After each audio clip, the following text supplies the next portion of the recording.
film exposes the addictive nature of pornography, how pornography addiction is a root cause of family breakdown, and how it drives violence and sexual crimes against women and children. This film is not intended, however, to imply that the majority of pornography viewers will end up committing sexual crimes or that the individuals who appear in this film have committed such crimes, unless they specifically indicate so.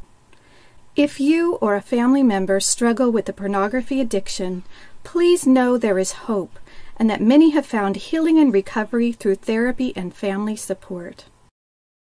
My first exposure to pornography was around age 8. I was probably 8 or 9 years old, and I stumbled upon some pictures of pornography.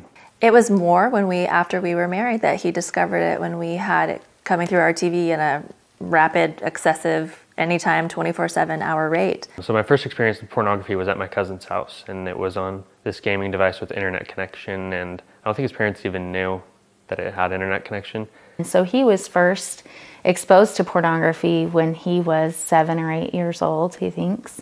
And a lot of times I'd hide them under my bed or in my dresser, that sort of thing, and I'd flip back to them. I felt naturally drawn to them.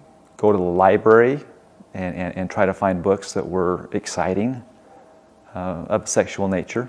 Like while you're looking at it, I suppose it's like it's thrilling, like it's awesome while you're in it, but then afterwards it's just, I guess, this feeling of like disgust and shame and like, why did I just do that? What was the point of that? And he did get in trouble even in kindergarten for having cut out like the underwear ads, he and his friend, and they had those in their desks in kindergarten. So one of the fascinating things that's been happening over the last 10 years is, because of technology, we've been able to see how pornography and sexual addiction affects the brain. Pornography is a drug which produces an addictive neurochemical trap. It is a pheromone. It changes the set point, the pleasure set point of the brain, and creates a new normal through the process of neuroplasticity, or change in the way our brain perceives and values pleasure. Learning about the addiction has been what has really helped me to realize that it's not me. It's not between me and some other woman. This is something that's wrong with his brain. It's not just a morality issue, right? That this is a brain issue, that these behaviors affect your brain and your ability to be able to function in your life. But learning about the changes in the brain and the steps that can be taken to actually reverse those changes, that damage, that really gave me hope. So one transmitter is dopamine, and that's centered part of our pleasure and reward system of part of our brain. And dopamine's released whenever there is a sexual experience and something that gives us a kind of a high in order for us to want to continue to seek out that same activity. Have anything bad happen to me, that would be my quick fix. And, give me that dopamine rush, make me happy again, or at least numb the pain. It is as destructive, if not more so, than other even hard drugs. I had periods of time where I just gritted my teeth and white-knuckled through it, but inevitably, I always fell back into it. As we're engaging in those behaviors, oxytocin and vasopressin is released that bonds us to those activities. So we educate our clients about the neurological pathways, because this isn't just about their willpower or them being weak and not being strong enough. It's about the things that are going on in their brain. You're playing with fire when you become a watcher of pornography, because you don't know how your brain is going to interact with pornography. These are good men and women, good people. These are not people who are going out looking for that. They're people who are coming across it innocently. So where they may have started off with some very basic pornographic images, it has a tendency to escalate, going to massage parlors, going to escorts, seeking prostitutes, looking to hook up with anonymous individuals online. Progression from nudity to hardcore sexual acts, bestiality, sadomasochism, child porn. What the brain is really searching for is something new. Novelty, change. Pornography capitalizes on that. It can extend to various things. Not everybody falls into all those categories, but each one of them falls into some category where it continues to escalate. Very rarely have I seen somebody who started with pornography and it just stayed basic pornography. So for me, I started out with just pictures, and that was it, that did it for me. And then it got progressively worse. It got stories, videos, intense videos, long videos, and there didn't seem to be an end. I had come to realize that it's not just men looking at pictures. It's something that changes in the brain. And that was a page turner for me, that I realized, okay, this is something that needs professional help. Now, I'm a marriage counselor. About 90% of the people I see with marriage issues have pornography issues as well. And I'm convinced that that is the central cause.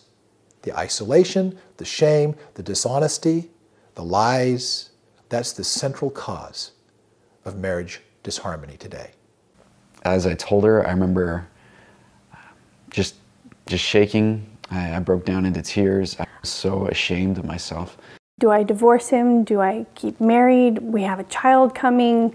You know, we're butting heads because I'm trying to say what you did is terrible, crazy, terrible, and I'm angry and I'm mad and I'm like a cat in a cage. I'm just like, you know, I just want to, you know, tear him to pieces, and he's just trying to protect himself.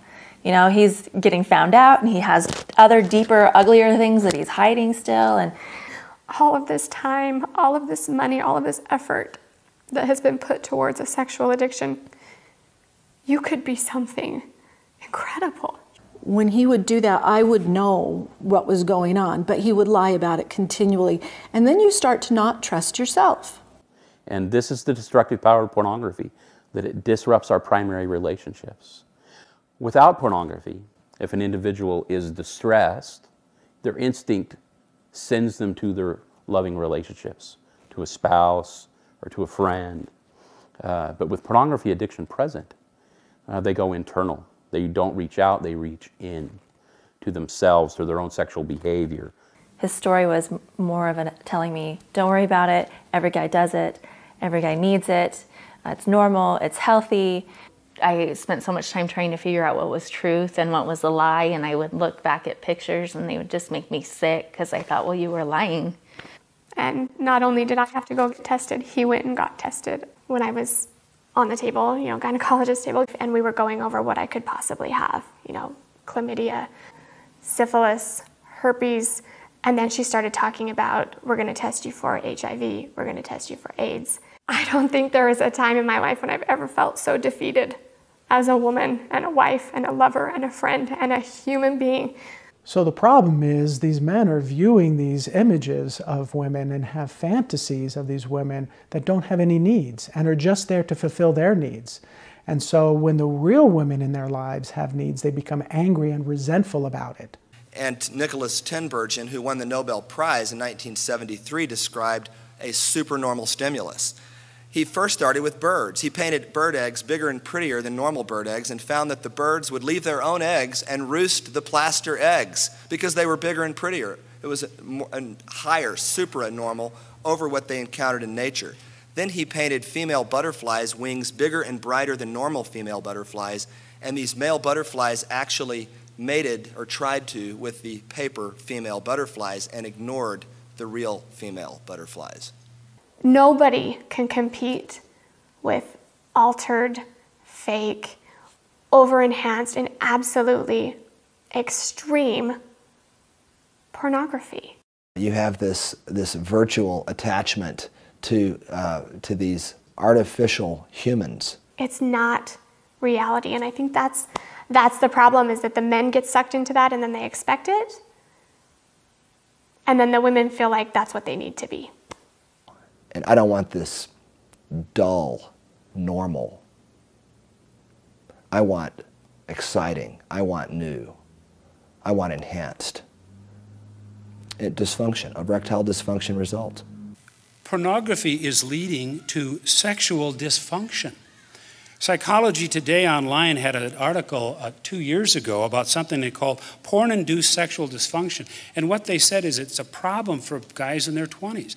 They've been looking at pornography for 10 years by that time, masturbating to it, and that's imprinted on the brain. That's where they get their sexual excitement. We're finding men younger and younger are having difficulties with erectile dysfunction because what they have found arousing in the pornography, they're not able to achieve in their experiences with women.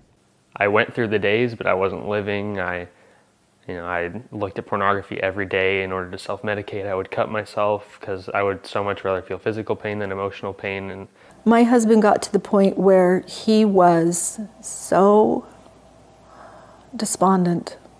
He thought many, many times about taking his own life. I hated myself, hated God, hated everybody. Why me? Why as a child, for crying out loud? Pornography images are resulting in a massive shift in the way our children are developing their sexual template. The premature sexualization of our youth is at an all-time high, and it's only going to continue to get higher based on the trends that we're seeing. You become sexualized as a 6, 7, 8-year-old kid, joking about it, kind of following the lead of where this pornography is taking you.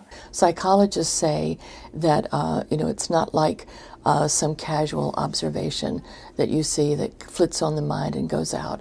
It's permanently imprinted on the mind, and those children, as much as they would like to, cannot escape those memories and escape those images. I still remember those images of what I saw as an 8-year-old child.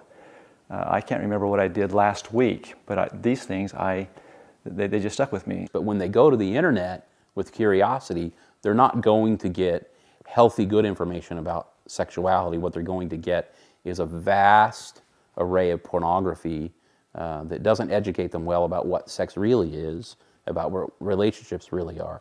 They get the opposite.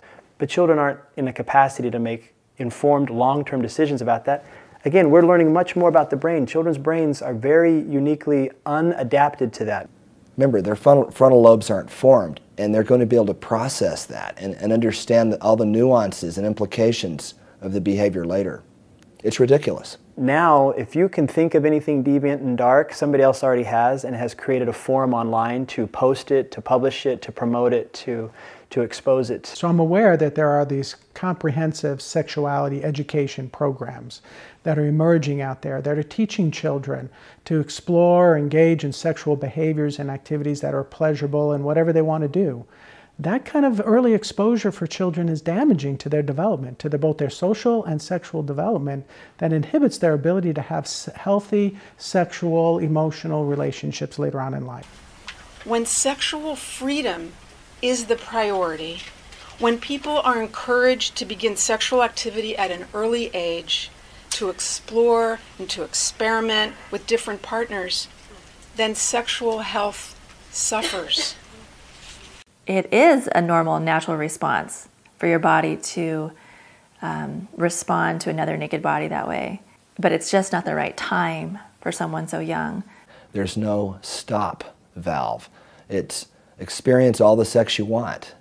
If it were a cake, it would be eating a chocolate cake at every meal. Infection, cancer, infertility, unwanted pregnancy. It is primarily girls and women who suffer the consequences of early sexual activity and multiple partners. That's not sexist. That's biology. If they could connect the dots and see that our children are being sexualized so early that they are developing unhealthy body image and sexual relationship images of what that should be like. In an attempt to provide it for adults has fallen into the hands of children and adolescents in a way that is seriously destructive to their own emotional and sexual development.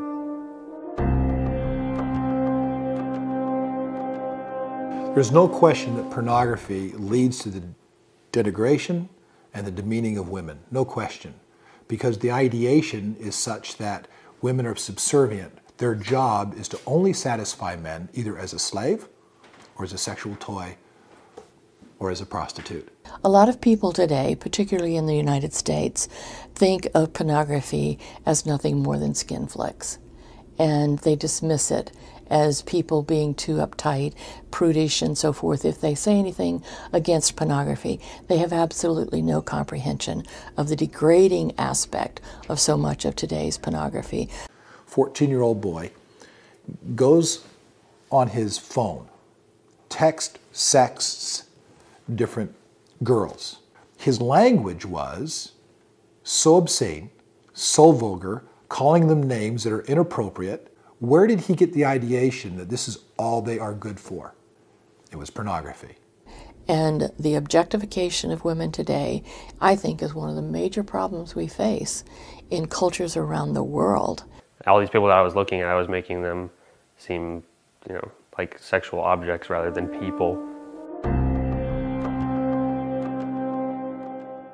It's surprising that many of those who are seeking to improve the status of women are passive or accepting of pornography, which is so demeaning to women. Shelley Lubin, who now works on the good side and helps fight pornography, former pornography actress, said many actresses admit they've experienced sexual abuse, physical abuse, etc. She says the same horrible violations we experience then we relive in front of the camera, and we hate every minute of it. So also the Bridge study showed of the top 250 porn titles, 90% of them depict violence against women, as defined by slapping, hitting, hair pulling, gagging, choking, and name-calling. The more violence and abuse that is depicted in pornography has a greater sell value on the internet. Pornographers know this and they push this. Do the men that watch that just decide, hey, I can watch this, but it's all fantasy. It's not real. It is real. The women are actually experiencing what's on the screen. So you need to understand that this is someone's mother, this is someone's daughter, this is someone's sister. And you wouldn't want your mother or daughter or sister to be viewed in that way. We know, for instance, from the Halt meta-analysis, which did look at multiple studies and did conclude that yes, men who view pornography are more accepting of the rape myth, that women enjoy rape and want it. Today, violence against women is on the increase. Rape is on the increase. In the UK, the government has identified a substantial number of child-on-child victims who were harmed because of the pornography consumption of the perpetrator. I have had cases where the pornography addiction in a man progressed to the point where he violently raped his own daughter.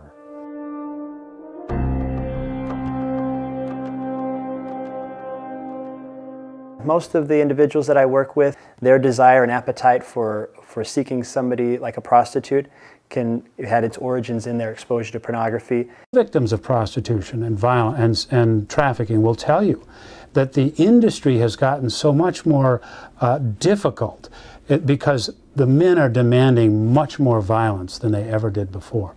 They seem out of control. They really don't want to be doing the things they're doing. They love their families and they want to maintain a level of love and connectedness there, but their compulsion and their addiction through pornography drives them into these promiscuous relationships, to prostitution, and it's devastating to them. The pornography is fueled by the women who are trafficked. They're the ones who are used to make the movies that are so popular that, you know, the videos are sold around the world. More than 11,000 a year are developed in comparison to 400 movies that are produced in Hollywood. Ultimately, I realized he'd been with these women from another country in a sex club. You just had sex with women, like sex trafficked women? Prostitutes? And he looked at me almost like he didn't know.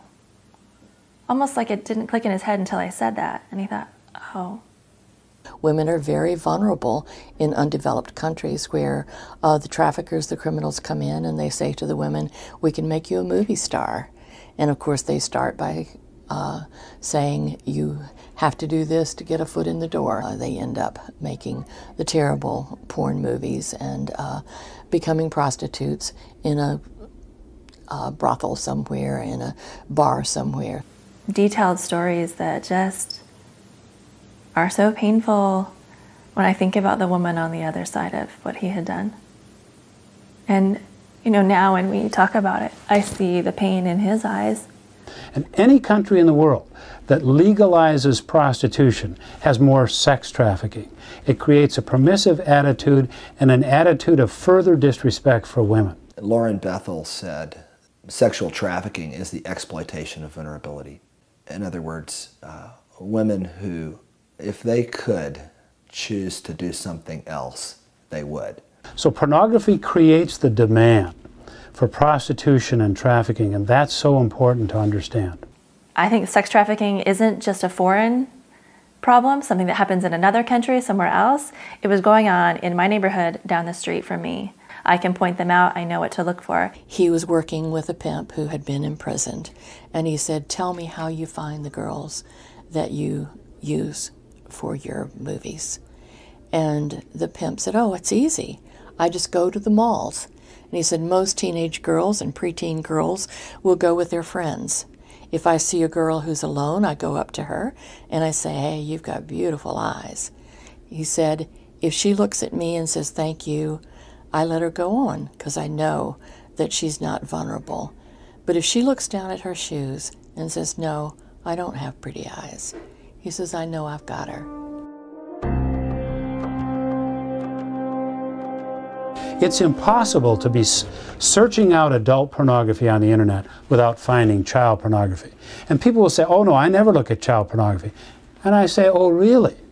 You mean you've never seen a woman who's 17 and a half years of age? What about a 16-year-old, a 14-year-old? I was speaking in Arizona a few years ago, and a prosecutor was there who prosecuted obscenity and sex crimes there in Arizona. And he called adult pornography the gateway drug for child porn. And they're arresting many married men, grandparents, many high school kids, because they don't distinguish between adult and child pornography after a time. So they're trying to make actresses look either pubescent or even prepubescent to sculpt those brain tastes younger and younger. That accounts for the worldwide boom in child pornography, I believe. This consumption of adult pornography on a steady basis, where the brain looks for and needs harder material. One of my responsibilities was to work at a children's home where the children were court adjudicated away from their parents because the parents had used them for prostitution purposes and child pornography purposes. So these parents had actually taken pictures of their children and put them on the internet, okay, for the sale. They had also sold their children at different parties and things for sexual favors. It wasn't just one or two kids. We were dealing with 50, 60, 70, 100 different children who would have this take place in their lives. In more developed countries, the runaways, the castaways, the throwaway children are the ones who are so vulnerable because the criminal networks know where they are, they know how to find them, and they prey on them. The experts say that a child who runs away will probably be in the hands of a criminal network within 48 hours. Individuals that commit crimes against children, for example, sexual crimes against children, report to a high percentage that their issues began with pornography, that they find themselves needing more stimulation from things that they would never have originally described as being sexually arousing to them. Every country should have laws prohibiting the distribution of adult and child pornography. Now, many people argue, well, it should be just child pornography. Adult pornography, you should do what you want. People should have that right. But when we know that looking at adult pornography leads many to child pornography, we have to go back to the source of the crime, and it's adult pornography. When I walk into a room, I don't think, who in here struggles with pornography? Now I think, who in here hasn't encountered pornography in their lifetime? It is going to continue, and it's going to continue to take lives and drain them of every ounce of happiness. We need to do something about it.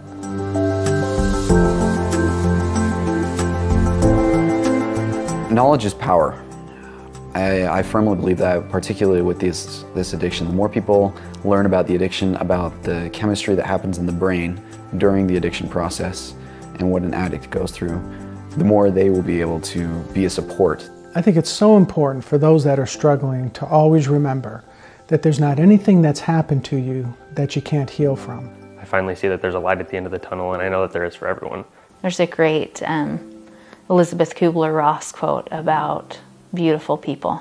And she says that beautiful people don't just happen, that the most beautiful people we have known despair and loss and misery and suffering. No one said it would be easy, but they said it'd be worth it.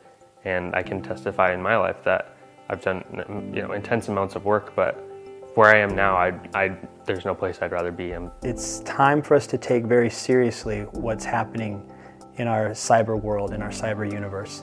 Just wake up to the fact that our children, our young adults, and our adults are all in this new, brave new world, if you will. Things are not what they used to be even 10 years ago. Pornography is a universal solvent that dissolves emotion, family, marriage, and government. Indeed, it destroys our humanity. The war for safe families and decent communities is a winnable war. You are not too late to the battle. All hands on deck. The battle is on. We need you. We need your time, your energy, your efforts, your interest. Please join us in this fight for sanity and serenity, for peace and prosperity, for today and for all our tomorrows. I am on a mission now to spread to all the world, to all the women, to anyone that will hear me. If we can all come together, and if we can all rally around and not be afraid to talk about it, and not be afraid to get educated, and not be afraid to work together and fight for the common good, then we will all start healing and our society will become better and will become stronger.